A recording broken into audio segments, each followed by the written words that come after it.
The morning sun spilled through the thin lace curtains, painting soft golden lines across Emily's wedding dress. The dress she'd dreamed about since she was a little girl. It hung gracefully against the wall, shimmering in the quiet of the bridal suite. She ran her fingers across the fabric, her heart full, her eyes wet with joy. Today was supposed to be perfect.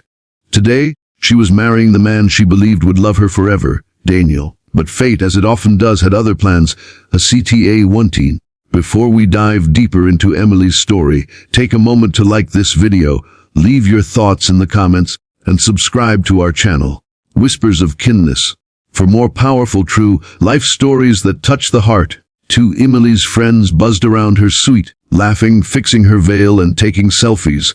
The room smelled of white lilies and perfume. Her hands rested on her slightly rounded belly. Just 3 months pregnant. She whispered to herself, "We'll finally be a family." Daniel had promised her forever. He had promised that no matter what, he would stand by her. Through morning sickness, late night cravings, and fears of judgment for being pregnant before marriage, he had been her calm. Or so she thought. Then came the phone call. "You might want to come downstairs," said Jenna, her best friend and maid of honor, her voice trembling. It's Daniel. You should see this yourself."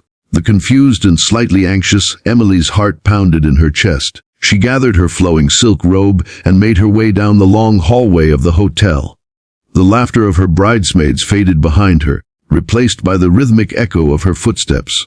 When she reached the end of the corridor, she stopped. There, through the slightly opened door of Daniel's suite, she saw him, her groom, the man she trusted with her soul. And he wasn't alone. Daniel's tuxedo jacket was on the floor, and in his arms was her, a woman Emily recognized instantly. It was Marissa, Daniel's ex-girlfriend, the one he'd claimed he hadn't spoken to in years. They were kissing, deeply, passionately, the kind of kiss that ripped through every promise he had ever made. For a moment, the world stood still. Emily's hand covered her mouth as tears welled up in her eyes. The weight of betrayal hit her like a storm. Her breath hitched. Her knees weakened. She wanted to scream, to cry, to run, but something inside her stopped. The baby. She pressed her palm against her stomach and whispered, "Not today." She quietly stepped back, tears streaming down her face, her world crumbling silently within her. But beneath that pain, beneath the shock, something inside her hardened. A new kind of strength, one she didn't know she had, began to rise. Back in her suit, Emily stared at her reflection in the mirror. Her makeup was perfect, her hair immaculate, her gown breathtaking. But the woman staring back at her was no longer the same. She wasn't just a bride anymore. She was a mother, to be, a woman about to reclaim her power. The wedding planner knocked. "Emily, guests are arriving. You'll walk down the aisle in 30 minutes. Emily smiled faintly. "I'll be ready." Inside, she already knew. She wasn't walking down that aisle to marry him. She was walking down to face her truth. The music began. The guests rose as Emily appeared at the end of the aisle, glowing, radiant, carrying herself with the quiet dignity of a queen. Everyone turned their heads, whispering about how beautiful she looked.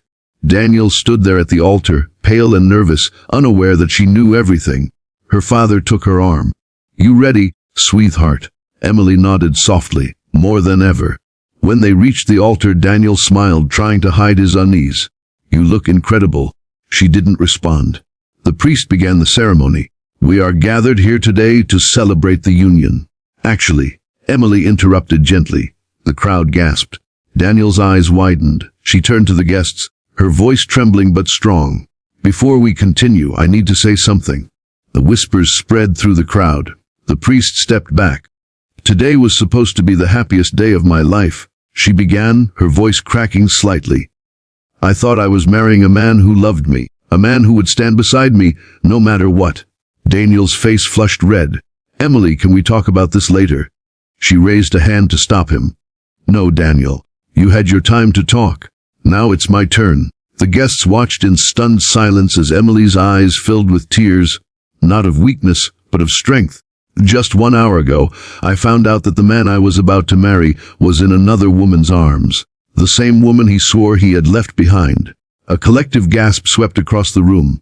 Marissa, sitting in the back, tried to hide her face. "I could have walked away quietly." Emily continued, her voice steady. "But then I thought of our baby, and I realized I can't raise my child in a lie. I won't let them grow up thinking love means pain or betrayal. She looked directly into Daniel's eyes, the same eyes she once found comfort in. You broke me today, but you also woke me up. And then, in one graceful motion, she removed her veil, took a deep breath, and smiled, not in sorrow, but in peace. So today, I'm not marrying you, Daniel. Today, I'm marrying my strength, my courage, and the future I deserve. The entire crowd erupted into whispers. Some clapped softly. Others cried. Even Daniel looked lost, his pride shattered in front of everyone he knew. Emily handed her bouquet to a little girl sitting in the front row. Sweetheart, this belongs to someone who still believes in love. Then she turned and walked out, her gown trailing behind her like a symbol of freedom. Every step she took was a statement, I am enough. I always was. Outside, the cool breeze brushed her cheeks, drying her tears. As she stood there, the weight of the world lifted off her shoulders. The sound of music and murmurs faded behind her, replaced by the rhythmic beat of her own heart. Stronger than ever, Jenna ran after her. Emily, are you okay? That was incredible. Emily smiled faintly, placing a hand over her belly. I will be. We both will. The wedding car was still waiting.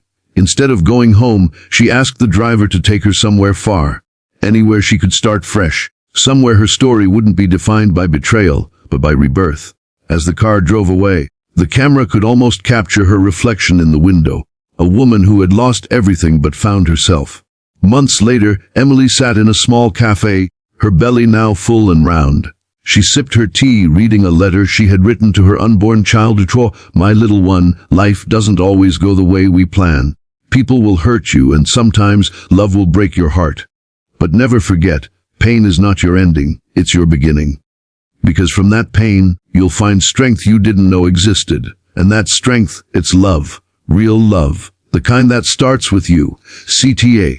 If Emily's story touched your heart, take a moment to like, share, and subscribe to Whispers of Kindness, where every story reminds us that strength often grows from heartbreak. That evening, as the sun set behind the cafe's window, Emily looked out and smiled. She no longer wore a ring on her finger. She didn't need one. The most powerful vow she had ever made was the one to herself. To never let betrayal define her, but to let courage rebuild her. And as the first star appeared in the sky, she whispered softly to her unborn baby, and to every soul who'd ever been broken,